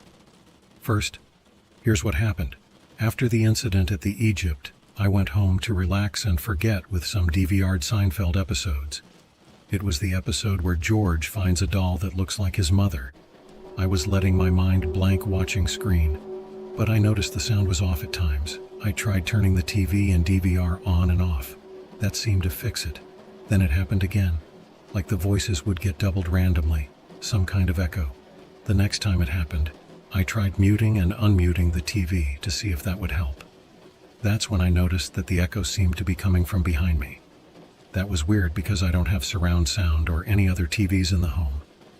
I left the TV on mute to listen carefully, make sure I wasn't just hearing some other background noise. I would understand if my mind was playing tricks on me after all that happened. Before I could unmute the TV again, I heard Kramer saying, "Jerry, you don't really exist. You're just a part of me. I need you back inside." I dropped the remote without even realizing it. It hit the floor, and the batteries went rolling, scaring me even more than I already was. I grabbed my phone to call 911. It was dead. The battery had been removed. I felt really, truly in danger for the first time since this all began. The weird people was one thing. This felt like premeditated murder. While I stood still, thinking, waiting for something to make me react, I heard my mother's voice. "I made you some blueberry pancakes and you're just gonna love the way they feel inside your body." These are words I'm sure I'll never forget for the rest of my life. Whatever was making those sounds wasn't my mother. I haven't made clear the layout of my house. It's a 3-bedroom and I made the last bedroom my living room. I used the actual living room for a book-movie library. I wanted to be original. That was a very dumb idea. To get out of the house, I'd have to run right to where the voices were coming from. My windows don't open, but I thought about breaking one. Then I heard the front door open. I was sure I'd locked it, but I was sure of a lot of things that were wrong lately. And someone shouted, "Get over here, quick!" I sighed in relief, because I recognized Dade, Thoreau's voice. That guy is a credit to his profession, I thought. I started out to the front door, trusting he'd protect me. Something stopped me in my tracks. My phone was ringing, the phone with no battery, no power source of any kind. The caller ID was "Don't Go." I answered and only heard the sound of buzzing bees. I don't pretend to understand this at all, what the bees have to do with anything. But I took the warning seriously. I went back to my living room, closed the door, locked it, and smashed a window. I climbed out. I heard my dad's voice yelling at me to get back immediately. In any other context, that would have made me cry like Niagara Falls. I miss Dad a lot, but I knew that wasn't my dad, and it felt all the more evil because of it. "I have every drop of you," Dad's voice shrieked. I ran to my neighbor's home. He kindly let me in and allowed me to use his phone. His dogs were going wild, but nothing happened until the police arrived. They got here pretty fast and they're all with them. They were in my home for 5 minutes before they came out with someone in cuffs, kicking and struggling. It was definitely a woman. That's what happened. And that was the last. Since that incident, nothing strange has happened. Life has been relatively peaceful, and I've been able to start work on picking up the pieces. I've been able to think a little. It hasn't been long, but from what I heard from police Dati Thorold and independent investigators that got involved, this is what I've been able to piece together. Make of it what you will. So, first of all, there really was a girl named Angelica. I really talked to her in the 90s. She had a good home, a good middle-class family, a good school, but she didn't like any of it. She liked computers, and that was it. When the internet came around, she could pretend to be anyone or anything. She liked that even more. Then she met me. Something about the way I talked to her just rubbed her the right way because she got obsessed with me. Her bedroom was covered with sketches of me and her together. Investigators didn't know who it was at the time, and she'd taken her hard drive with her, so it was just some boy. Could have been David Boreanaz for all they knew. When she ran away from home in 1999, it had nothing to do with the hole, or the Egypt, or Y2K. She ran away to be with me, and she succeeded. I had no idea the whole time, but she was with me. Without her computer, she didn't know how to reach out. So she just lived in nooks and crannies of my home until I left for college in 2001. She slept under my bed, just like in the recreation of my bedroom in my old home. I don't know if she followed me to college or not. She wouldn't talk about that time, they say, but I suspect she just stayed there in my old bedroom waiting for me to come back. After 18 years, she's tired of waiting. Something sets her off, I guess. Because she starts sending me emails. She seizes on the whole, I assume, because it really was a secret website that I shared with her. More on that later. Then she starts constructing a mystery to lure me in. I'm not really sure why. I think maybe she was psychologically bound to that room, or she thought it was the only way to distract me from my regular life. The purpose was to bring me back to her, sort of. Over the years, she has watched me and listened to me for countless hours. She has trained herself to imitate the voices of almost anyone in my life. That even extended to the cast of Seinfeld, apparently. She used her technical knowledge to imitate acquaintances online, like, Ben was just on vacation. All trickery. She carefully and cleverly manipulated me every step of the way. I was a total puppet. I don't know if I threw her for a loop even once. But where it was all supposed to end was me coming back to my room in the old house. Finding my room the way it used to be, with the old dial-up modem, the old tower, my old VCR, and a PlayStation 1 hooked up, ready to play. It was like being a teen again. I think she expected me to just revert back to my old self. Maybe she thought she'd finally come out of hiding and we'd get to do it different this time. Maybe it was just nostalgia and hyperdrive. Either something I did ruined it, or she couldn't bring herself to come out of hiding because it didn't end there. So she kept the mystery going, dragged me back to the Egypt by imitating Ben and the detective, hired those people to spook me. What did she expect to happen from there? I don't know. I can guarantee she was reading every one of these updates. Maybe seeing her name involved in my life story every week was enough for her. It's sad, but it's also terrifying. That kind of obsession never stays satisfied for long. That was Thoreau's words. I'm not that philosophical. He told me if I had gone toward his voice that night instead of going out the window, I'd be dead. He wouldn't tell me what she had planned for me. He said I'd sleep better never knowing. The uncomfortable shake in his eyes told me all I needed to know. If it could upset him, it had to be pretty bad. That leaves an awful lot of mysteries, right? What about the Egypt, Joseph Van Eck? Where'd the pop-up pub come from? Well, the pub is easy. It was a group of community college kids and their calculus professor partying in an abandoned space. They didn't want to get busted, so they pretended to be a pub and put everything back the way it was meticulously. The Egypt is also kinda easy. So Joseph Van Eck and his niece were actually not inventions of Angelica. How much of the more mysterious aspects of the story are true, I'm inclined to be skeptical. Police were able to confirm that the Egypt was indeed the front of a doomsday cult, and they really had abducted children to digitize their souls. The niece knew about this and said nothing. I was introduced to the whole through the Egypt. The website, probably created as a joke, was mysterious enough to captivate them. They believed it was something otherworldly. Angelica knew about it through me. She was never involved in their sessions. I was. They drugged us and would have us stare into the hole. Then we had to look away and feel our souls being digitized. The teens who showed the most promise or facility for brainwashing were taken. That's an active investigation now. The bones in the walls were adult bones. The teens have never been seen since. Neither have the Van Ecks, so nobody knows what they did with them. I'm just glad I wasn't good enough to be one of their chosen few, and that's it. That's what I know. It doesn't answer everything. Like, whose bones are in the wall? How did Angelica know so much about the Egypt without having any connection to them? Some things time will tell, some things we may never know. I accept that.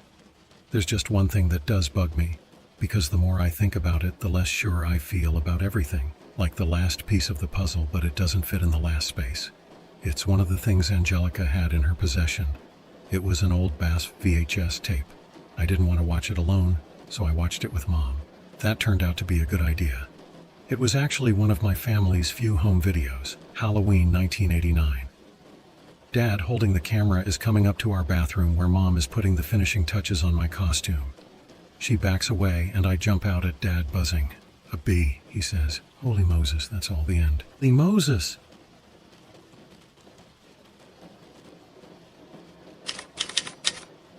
My last update. For historical purposes, I'd like to thank you all for bearing with me.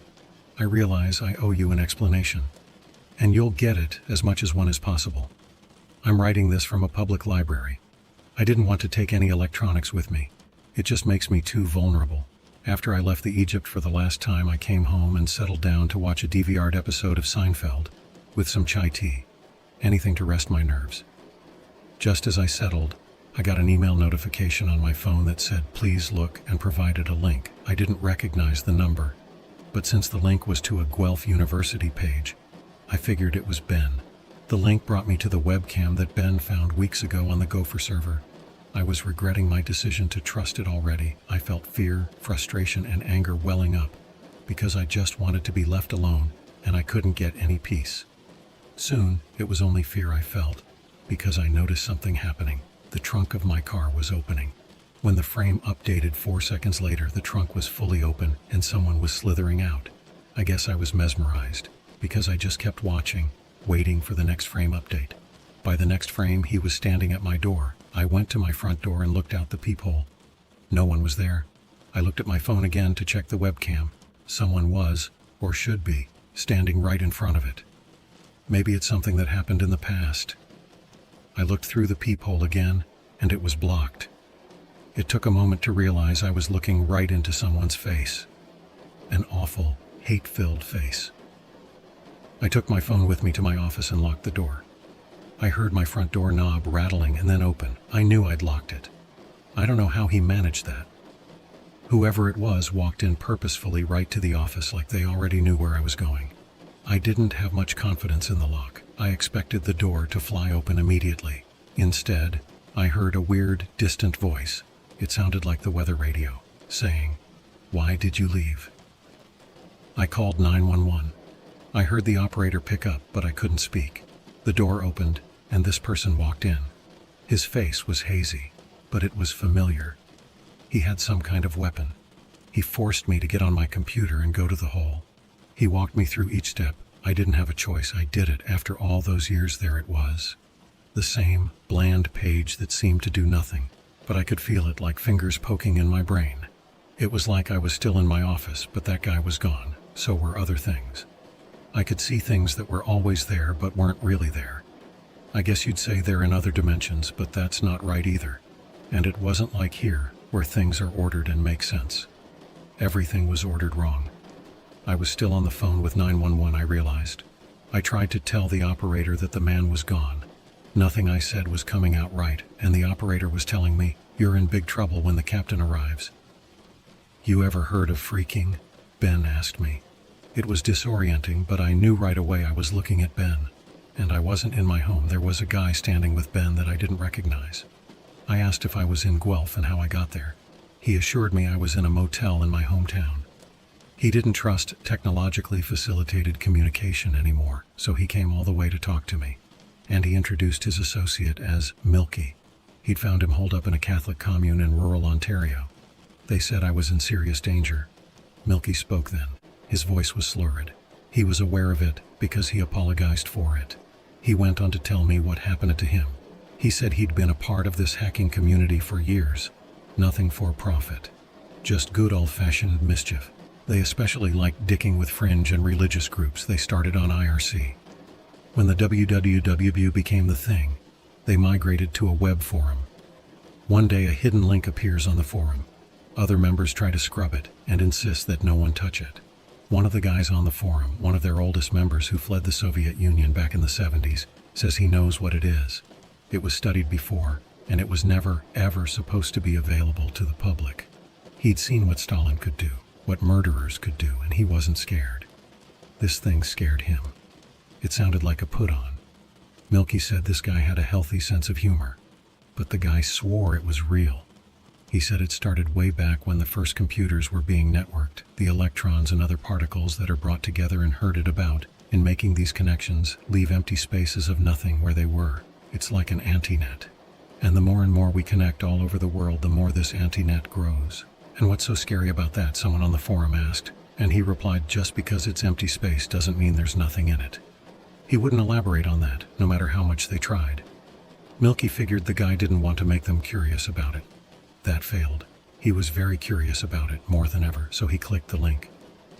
He remembered being disappointed by it, because it was just a blank page. But after clicking it, he started to notice strange things happening. He lost track of time. He'd be told by people he knew that he'd done things he had no memory of doing, or even that he couldn't have done because he was doing something else. This one time he heard his dog barking. It was 3 a.m. He got up to see what was going on. The dog was standing in the entrance to his living room just barking nonstop. He expects to find a mouse cornered in there, but he said he remembers being so startled. He tried to scream, but no sound would come out. 2 men in business suits were sitting on his couch. He immediately thought of a mob hit. But it's Canada. What mob? He turned on the light. They didn't flinch. They looked like normal businessmen. They were staring at the floor. He told them to get out of his house or he'd call the police. They just got up and left. On the way out, one of them said, "You asked us to come and sit here." He never saw those men again in his life. Another time, he called his brother in Vancouver to wish him a happy birthday. They had a pleasant chat and he hung up the phone, went about his business. About an hour later, it hits him like a punch in the gut. His brother died 2 years ago. He always called him on his birthday. He just did it so reflexively, and when he got an answer, it was like old times. So, who was that he was talking to? His story sounded a lot like the ones the fake real Angelica told me about when I talked to her weeks ago. So either I was speaking to the real Angelica then, or maybe this wasn't the real Ben and Melke. I guess I couldn't be sure about anything anymore. At least, it was less scary to believe they were real.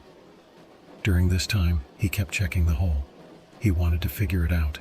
Now he thinks it was controlling him. He doesn't remember the things he saw when he visited. But he said the old Soviet was right. It wasn't empty. What he saw in there, his brain won't let him remember. I just wanted to know why all this was happening. Ben stepped in here. He said there's only one way he can think of for this site, if it can be called that. To influence a mind that way, it has to be electromagnetic emissions. It must somehow be able to read them off of us and produce them as well. It's a technique that was experimented with as a form of freaking, but never with biological systems. As to why, he doesn't think there's any purpose. It's just there and does what it does. It's the antinet. It introduces emptiness, division, and chaos instead of connection. That's just a byproduct of its existence. And its existence is a byproduct of the internet. Like angry Facebook arguments are a byproduct of the internet. It was never supposed to be something you could just navigate to. It was theoretical. A thing a few computer scientists knew about. Somehow someone leaked it out there, and it first appeared buried on the Heaven's Gate website. After they committed mass suicide, it spread. Hacking sites, gothic sites, conspiracy sites, the fringe of the internet. That was a lot to take in, and I'm not sure how much of it I really believe. On top of that, apparently several hours had passed since the man made me click to the hole. During that time, I wrote and published the previous part of this story. I've read it over and over now, and it seems so odd and purposeful. The only part of it was true is that I was watching Seinfeld. And I really did dress as a bee for Halloween once. But my dad never touched a video camera in his life. Milky said I'd placed a link to the hole in that post. But he took the liberty of editing it out. There's no way to destroy the antinet. What we can do is make sure there are no more links to it out there. The thing about the internet is, it's really hard to delete anything. I suddenly remembered what the 911 operator said to me. I asked Milky, "Who's the captain?" He was shaving when I asked him. His hand stopped moving. I saw in the mirror tears forming in his eyes. He was visibly shaking. He said, "Captain Meat. It looks like a dog." Then he went back to shaving like nothing happened. Later I thanked Ben and Milky for saving me, for risking so much really, especially Ben, and for trying to warn me with the link to the webcam. But both of them denied ever sending that text. They asked to see it. They couldn't figure out where it came from. They checked the link to the webcam too. It still worked. There was the front of my home, my car with the trunk still open. We watched it for a few frame updates before Ben noticed. Someone was in the trunk. It was dark and grainy, but that was definitely someone in there. And I shuddered when we all agreed that whoever that person was, they were looking right at us. We turned it off. I think I'm closer to solving this than before, and I'm not so alone now. I realize I won't be able to just relax and avoid it. And there are other victims out there, people like Angelica, And the other missing kids. I don't know. I don't know how much I believe in real life right now either.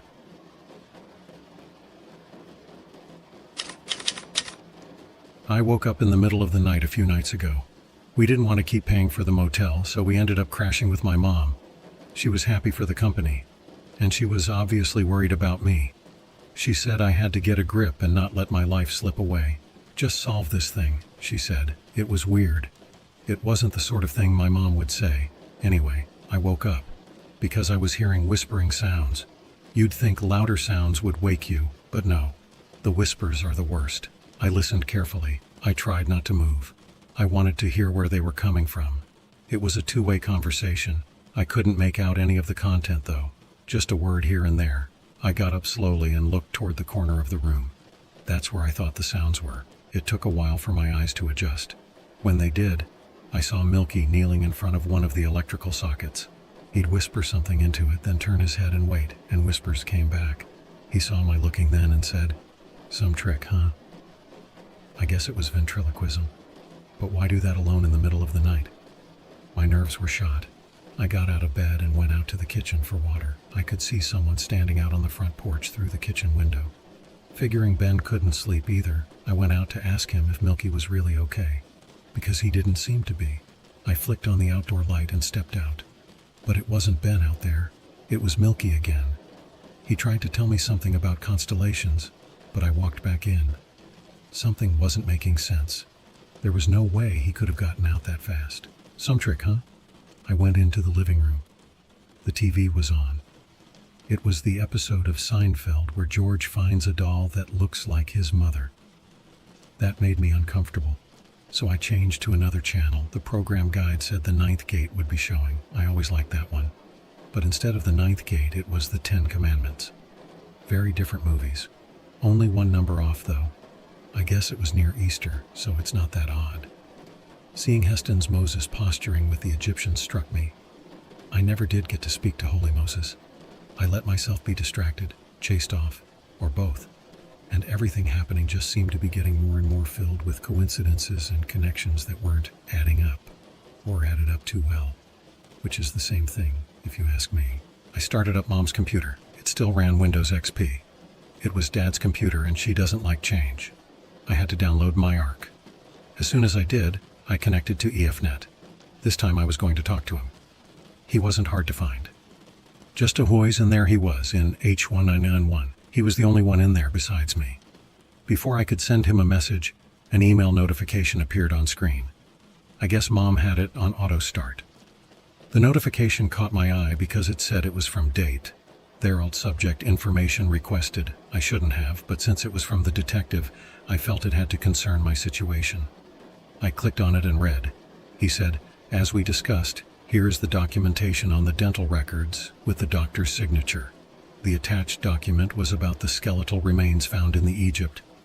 I felt a sudden wave of horror because I thought I knew what was coming. Dad's bones somehow got in there. But I was wrong. They matched the skeleton up to my dental records. Mine. The detective concluded with, "I don't know who that man is, but he is not your son." That was just absurd. I knew my own mother, for Pete's sake. I thought about deleting the email, but that wouldn't do any good. Then I started piecing things together, wondering if maybe I really was dead. Or maybe I was an imposter, and that's why I had memory lapses. Then I remembered I was just about to message Holy Moses. Why did something always happen when I was about to message him? I went back to IRC and sent a private message asking, "Who are you?" No response. I got a sudden message from U47284U telling me, "Do you know where your mother is?" I ignored him. I sent another message to Holy Moses. "Do you know what's going on?" No response. U47284U wrote, "Are you sure she's okay?" I took a chance on what I remembered from Angelica's story. I sent Holy Moses a short message, M. This immediately triggered a file transmission, which I accepted. It was a video file. It downloaded in about 5 minutes. If Holy Moses was as old as they claimed, this video would have taken a day or two back then. The video was called Freedom.move. Milky came in from outside, stood a few feet away from me, and stared at me. That was unnerving enough. Then the pantry door started to open. Ben stepped out. He had to have been sitting cramped in there all that time. He also stood still and just stared at me. My mom came in from outdoors. Why was she outdoors and where? She joined Milky and Ben. What's going on? I asked. They didn't speak. I felt the tension in the air and the assurance that something would happen. The suspense and stillness was getting worse than anything they could do to me. My heart was beating so fast, and I had been hearing a dripping sound for a minute or two without paying attention. Too much was going on. Now I looked to where the sound was coming from. I saw fat beetles crawling out from Milky's sleeves, over his hands, and dropping to the floor. What is going on? I think I was so afraid I couldn't feel it anymore. Slowly, I grabbed a loose USB dongle, attached it to my phone and to the computer. I'm surprised that old computer could read the phone, but it did. While they stared at me, I transferred the video file to my phone. I unplugged the dongle, took my phone, and ran to the bathroom where I locked myself in.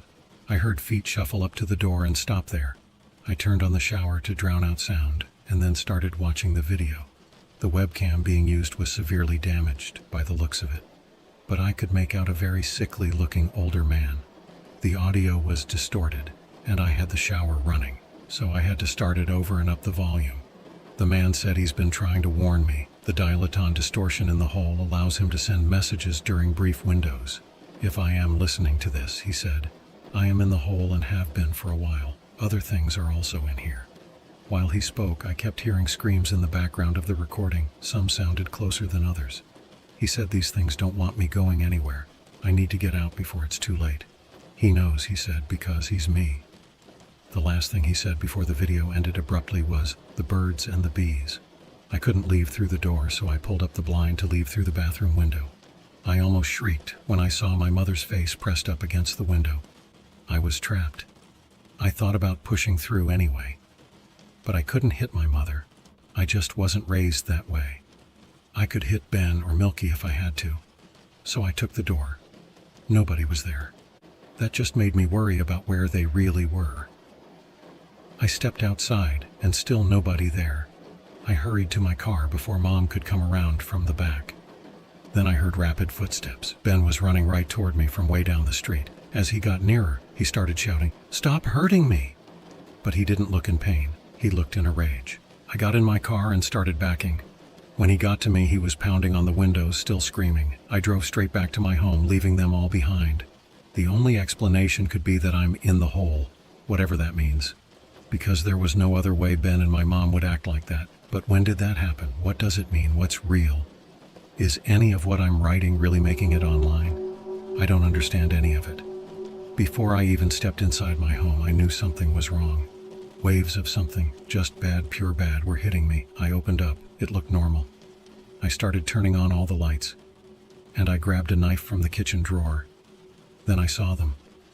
2 men in bee costumes sitting on my treadmill, looking at the floor, not moving, almost like they were stuffed or forgot where they were. "What do you people want from me?" I asked. I kept a tight grip on the knife. They stood up. Then they both looked down the hall toward my office. I followed their gaze but saw nothing down there. After a few seconds of wondering what they saw, I heard the song start. Early in the morning. While I was looking down the hall, they were already heading out the door. I decided to follow them, because whatever started that music gave me a worse feeling than them. As I stepped out the door, I'm sure I heard a dog growling behind me. I followed them across the road and into the woods. I turned my phone flashlight on to be able to follow them. It's like they could see in the dark, the way they navigated the woods. The deeper we went, the more uneasy I became. They just seemed to keep going and going. But the deeper we went, the more I started to hear birds. I never even thought of it before, but I hadn't heard any birds for a long time.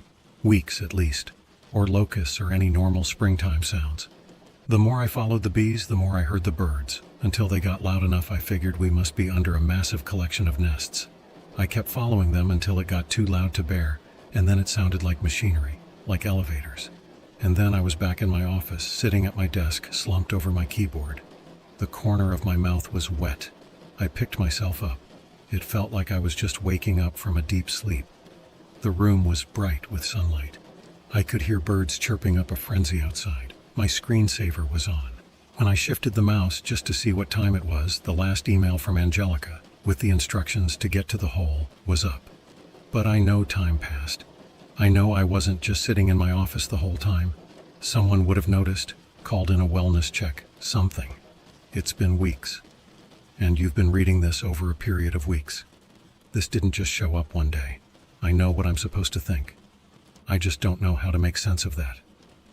I sat disoriented for a while, before realizing I had to urinate, eat, and drink. When I had done those things, I looked around my home for clues. The knife I'd taken was back where it belonged. My old computer was put up in its box. I called my mom to ask if she was okay. She didn't remember any of the events I mentioned, nor ever encountering any men in bee costumes. I called Day, their alt. He said I contacted him on a lead about missing children, but he was unable to substantiate my claims. I asked if there really were missing children. He said, "Sir, there are always missing children," and hung up. I was at my wit's end. I sent an email to Angelica, asking her if she was alive or missing or in need of help. She replied pretty quickly. She didn't answer my questions. She said, "Pretty intense, huh? You can spend the rest of your life in there." That's when I remembered the video on my phone, from Holy Moses. I checked, and it was still there. I knew I wasn't dreaming. I played it back. Here would be my evidence. The video was 2 minutes of distorted audio and video. In all the distortions, no recognizable sounds or images. That was a few days ago. It's taken me some time to get calibrated to reality.